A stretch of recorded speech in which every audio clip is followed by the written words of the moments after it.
Okay, we are ready to finish off our book.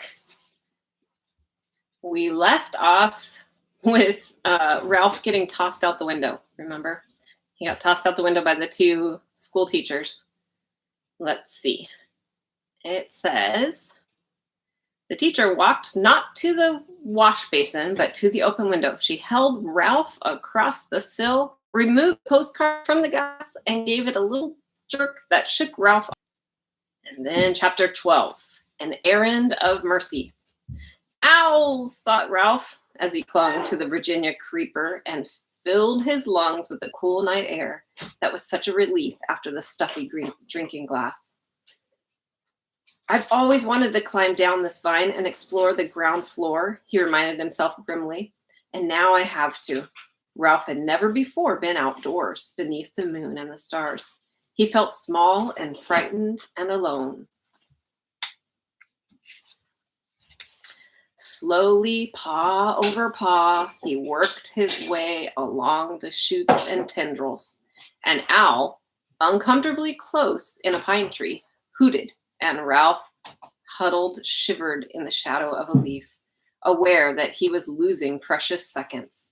A night wind rattled the windows, and the owl glided off across the parking lot. Ralph inched his way down the vine. It was a long, winding route full of detours to the ground floor window, which, to Ralph's relief, was open. Upon reaching the sill, Ralph leaped to the floor of the room in which 3 young men of college age were sleeping, 2 in beds and 1 in a sleeping bag on the floor. An aspirin. I must find an aspirin, thought Ralph, darting under the bed. He bumped into a dust mouse, which startled him, but he didn't find an aspirin.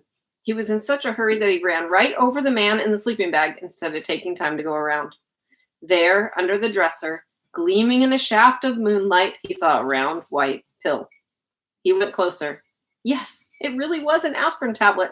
At last, Ralph was positive it was an aspirin and not some other pill because it had letters stamped on it.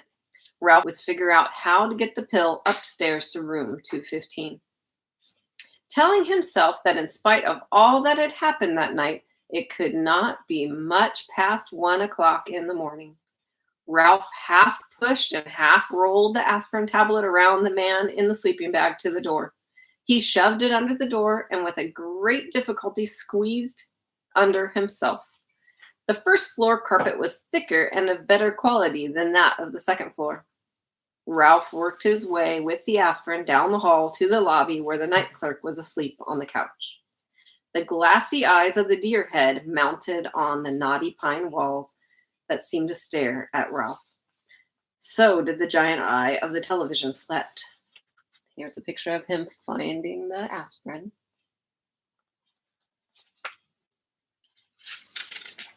Slowly, he moved his precious load across the lobby to the stairs, and there he stopped.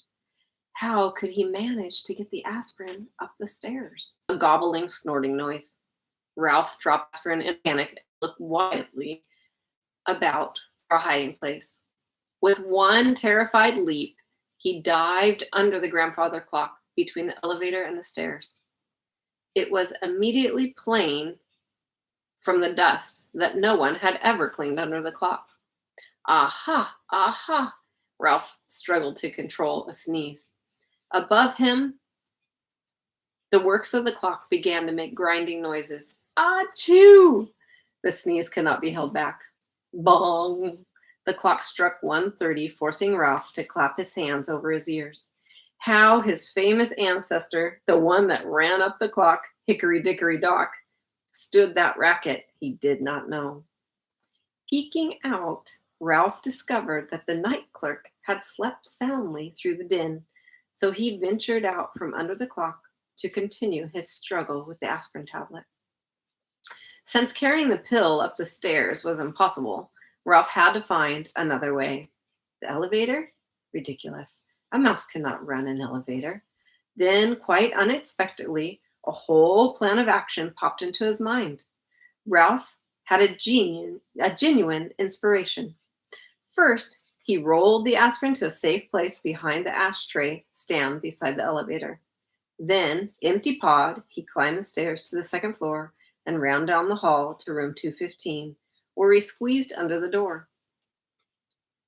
Keith was still half awake, his eyes glinting with fever under their heavy lids.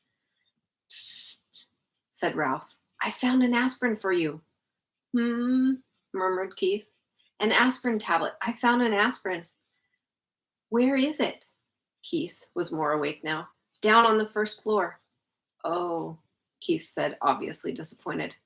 "Now wait," said Ralph. "I can get it up here, but I've got to have some help. You'll have to let me take your sports car." "You're too young," mumbled Keith. "I am not."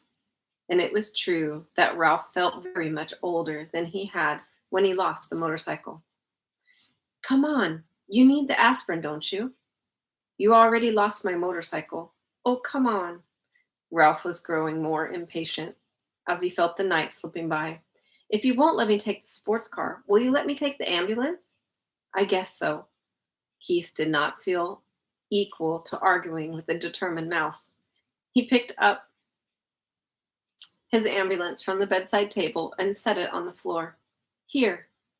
"One more thing," said Ralph anxiously. "Do you think you can manage to open the door for me? I know you feel terrible, but it's the last thing I'll ask, honest, and I promise I'll have the aspirin up here in no time." Keith sighed, but he slid his feet out from under the sheet and, hanging onto the bedside table, reached over and opened the door. Ralph was already seated in the white ambulance with the red cross painted on the side. "Wee, wee, wee." He took the corner into the hall on two wheels and sped down the bare floor between the wall and the carpet until he came to room 211. Here he slowed down and then went, "Wee, wee, wee," good and loud. This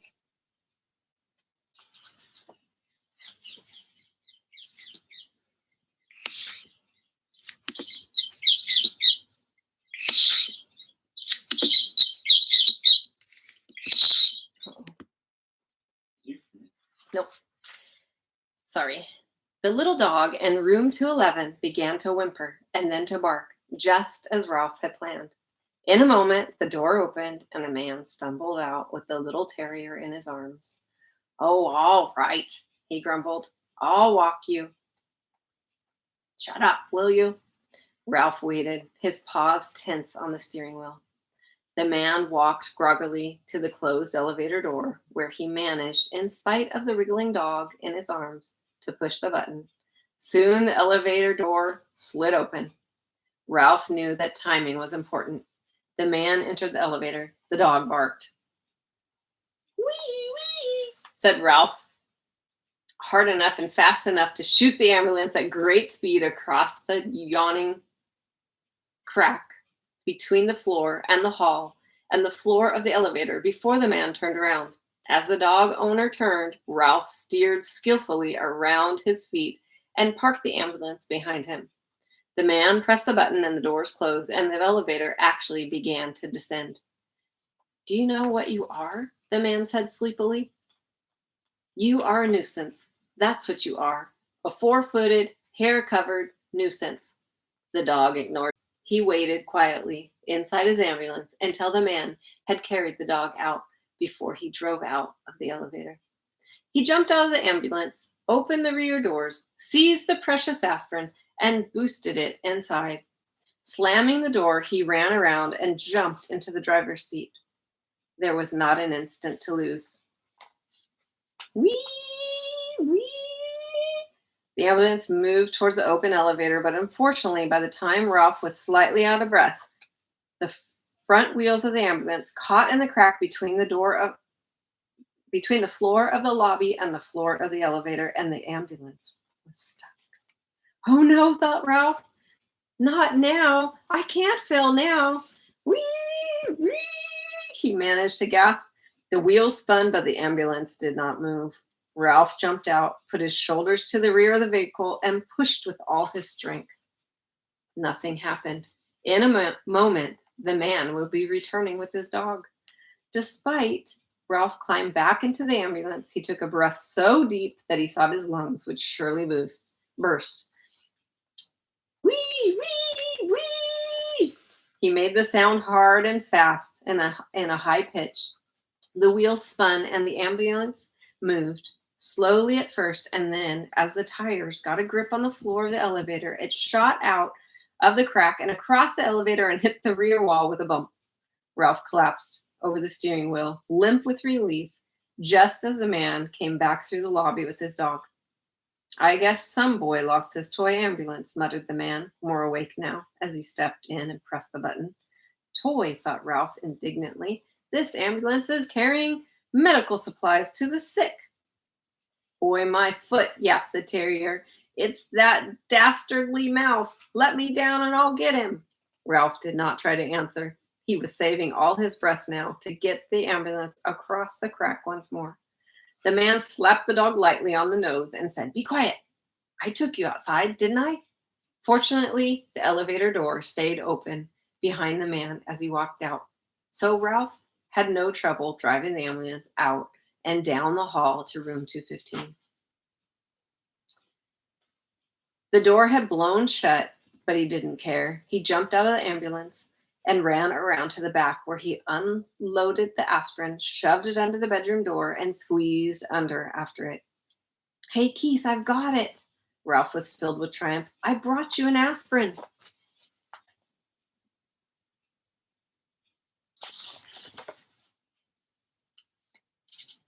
Chapter 13. A subject for composition. Ralph was a hero in the mouse hole that night. His admiring relatives gathered around begging to hear the story of his adventures. Ralph could not help bragging a little as he told the story of his travels, beginning with the search for the second floor rooms, skipping the part about the teacher trapping him under the drinking glass, and ending with Keith taking the aspirin and finally falling asleep. But are you sure it really was an aspirin tablet? Ralph's mother could always find something to worry about. Are you sure it wasn't some other kind of pill? Keith put it on the bedside table and refused to take it until his mother saw it, explained Ralph. At first, his mother and father got pretty excited and thought he was out of his mind from the fever when he started telling them that there was an aspirin on the table.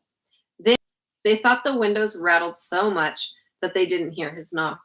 Oh, Ralph, I'm so proud of you, said his mother with a sigh of relief, while his brothers and sisters and cousins stared at him with shining eyes. Good work, Ralph. I didn't think you could do it, said Uncle Lester heartily. I feel much better about room service now that we have left an aspirin for a tip, said Ralph's mother. I feel that at last we have done the right thing. Our Ralph is growing up, said Aunt Sissy. Yes, Ralph is growing up, agreed his mother with a sad note in her voice. It's hard to believe.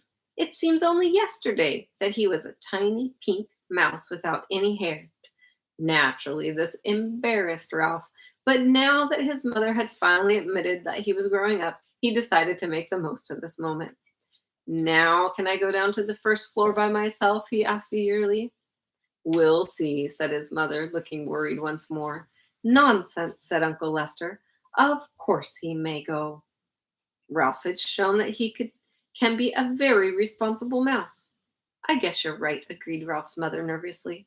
Oh, boy, exclaimed Ralph. Tell us again how you climbed down the vine and the owl nearly got you, begged a cousin. No, tell us again how the ambulance got stuck in a crack, said another. No, tell the part about how you got the dog to bark, pleaded a third.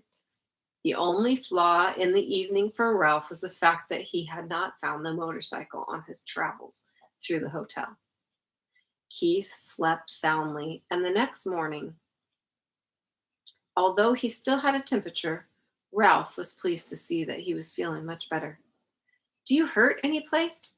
Mrs. Gridley asked anxiously after she had given her son an aspirin brought by the milkman. Is your throat sore? Does your stomach ache? Keith shook his head. I just feel sort of tired. He's going to be all right. He must have picked up a bug someplace, said Mrs. Gridley to her husband. A day in bed with plenty of fluids and he'll be on his feet again. Mr. Gridley nodded. Do you feel like eating any breakfast? He asked Keith. We can order something for you from room service. Keith brightened. Can I really have something sent up from room service? He asked. And when his father assured him that he could, he slumped back into the pillow. But I'm not hungry. Some orange juice would be good for you, suggested his mother.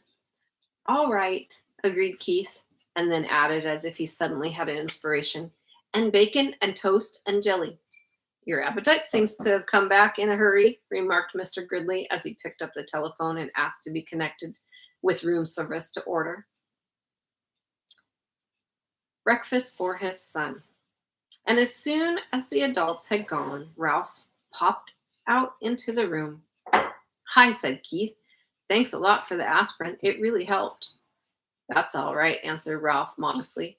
Where did you find it? Keith was curious to know. Under a dresser down on the first floor. The first floor? Keith cannot believe it. How did you manage to get it up here?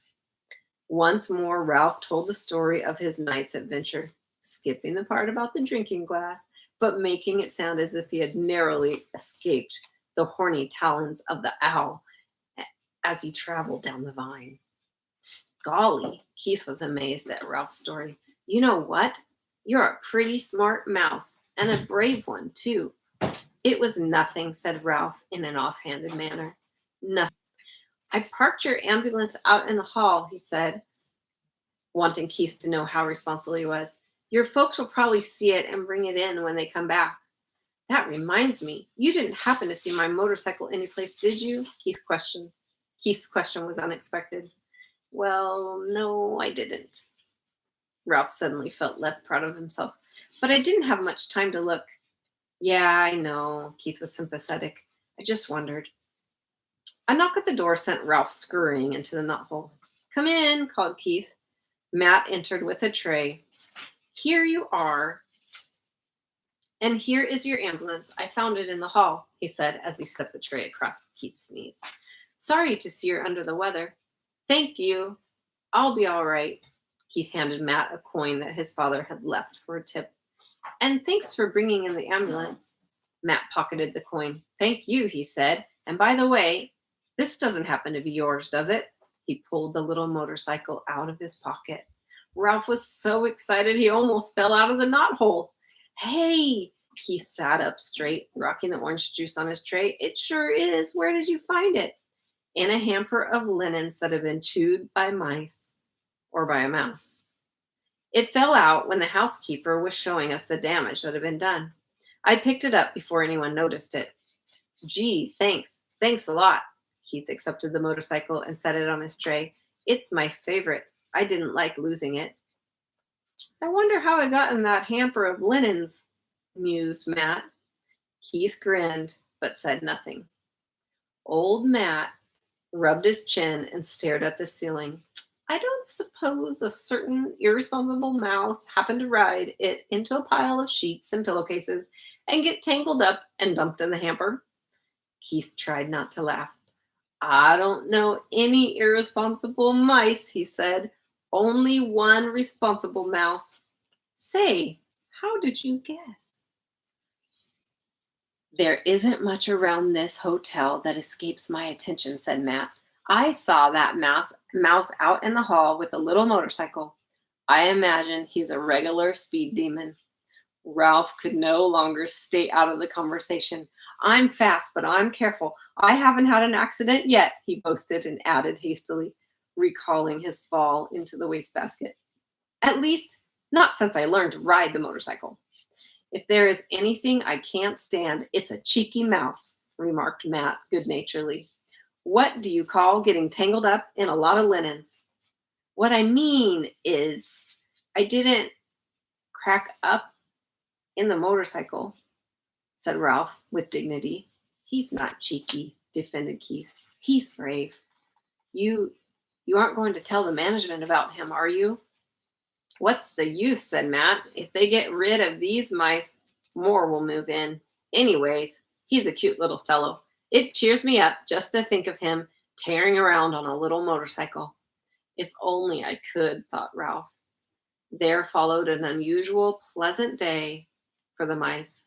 Keith stuffed the bacon and toast and jelly through the knothole, and the mice feasted on bacon and jelly before the ants could get at them, and stored the toast against the rapidly approaching time when Keith must leave the hotel.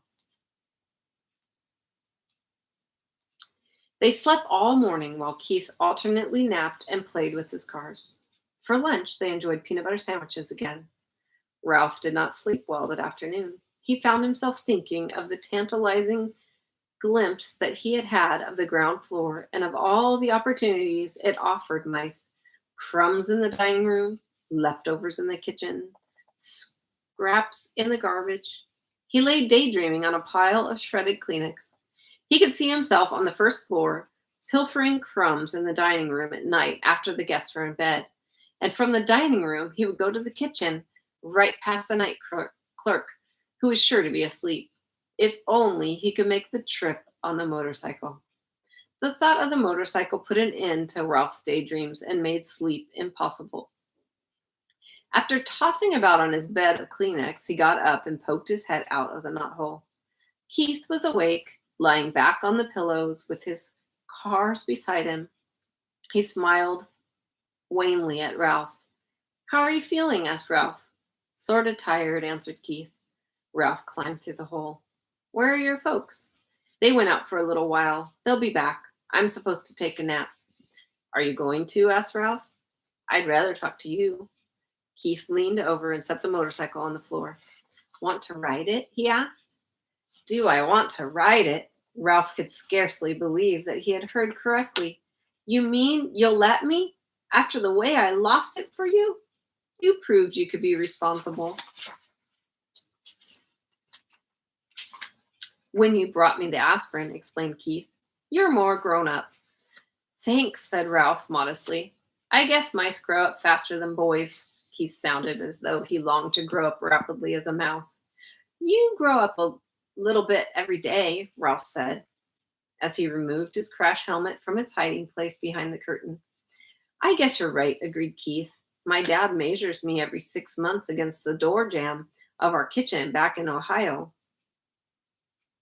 and each mark he makes is higher than the last, but I never feel myself growing. You wait long enough and you will be a grown-up." Ralph felt as if he had said something very wise as he slipped the rubber band on his crash helmet around his whiskers. "I guess so." Keith slumped back on the pillows. "But it takes a long time." "I grew up, didn't I?" asked Ralph. "You said yourself I had become a responsible mouse." "Yes, you did," said Keith thoughtfully. "I guess that's part of the secret. Just getting bigger isn't enough. You have to learn things like not taking off down a steep hill on a bicycle when you aren't used to handbrakes, stuff like that." Ralph walked with a slight swagger to the motorcycle, grabbed the hand grips, and threw his leg across the seat. He remembered to pick up his tail before he started. Pub-bub-bub-bub-bub-bub-bub-bub. He took off across the carpet and circled the room, covering the rough parts under the dresser and chair, and coming to a halt beside the bed. "She has good balance on a rough road," said Ralph with authority. "She's a mighty fine machine."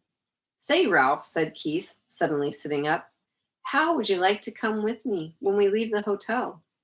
"Come with you?" Ralph was stunned. He had expected to live and die in the Mountain View Inn, and now he was being offered the opportunity for travel that he had dreamed of. "Yes, come with me to San Francisco and then back to Ohio." Ralph's first thought was of the motorcycle. If he went with Keith, he would not have to be separated from the motorcycle. Keith must have sensed Ralph's thoughts because he said, "You could ride the motorcycle every day." Ralph was silent. He had begun to think of other things: his family, the permission he had earned to visit the ground floor, Keith's family, and how they might feel about a mouse. "Come on, Ralph," said Keith. "You could travel in my pocket." "Your mother doesn't care for mice," Ralph pointed out. "Not running around loose," agreed Keith, "but she let me keep a couple of white mice once. I still have their cage at home. You would be very comfortable in it." "Comfortable in a cage?" Ralph was horrified. "No, thank you." Come on." "Would you like to be shut up in a cage?" demanded Ralph. "Well, no, but..." Neither would I, said Ralph, especially now that I can finally go to the ground floor. In his disappointment, Keith slumped back on the pillow once more. I guess I knew you really wouldn't want to come, he said. I understand. I sure will hate to see this motorcycle leave, said Ralph, and added hastily, and you too, of course. The boy and the mouse were silent. Both were thinking of their wishes and their regrets that their wishes could not come true. Keith rolled over on his side and propped his head up on his fist. Would you like to keep the motorcycle, he asked. Keep it? Me? Sure, said Keith. I can save up my allowance and buy another one when we get back to Ohio. You really mean it? Ralph could scarcely contain his excitement. Keep it for my very own? Of course. How come? Ralph wanted to know.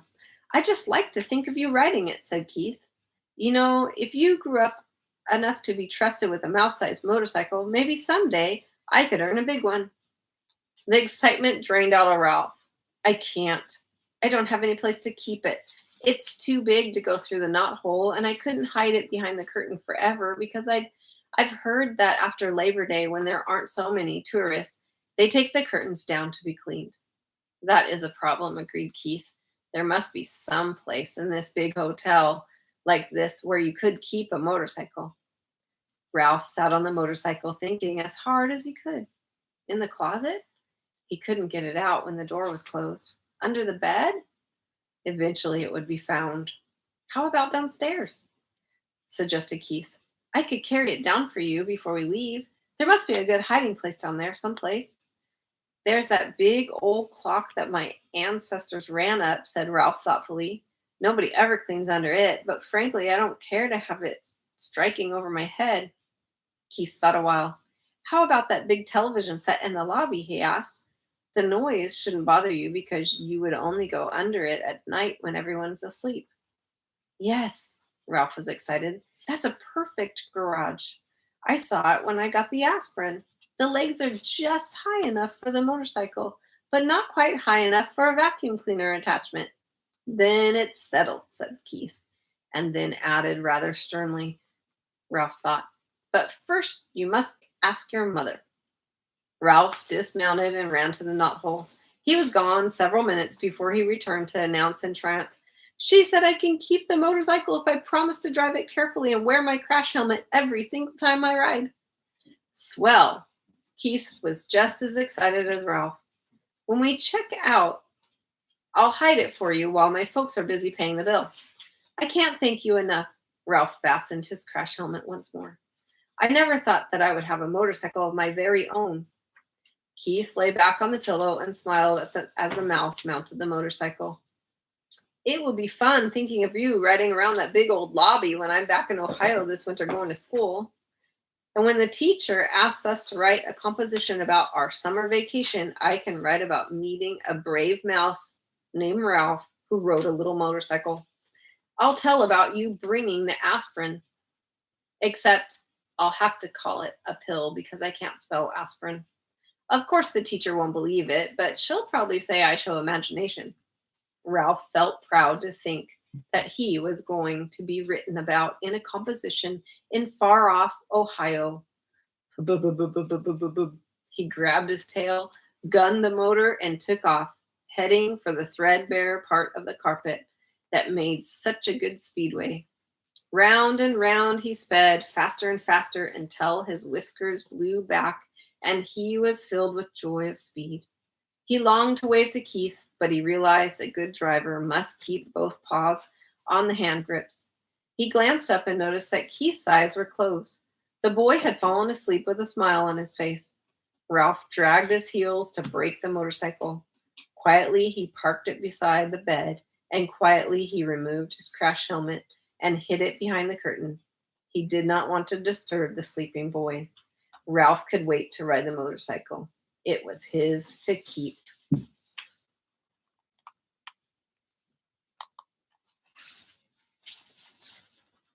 And here he is with his crash helmet.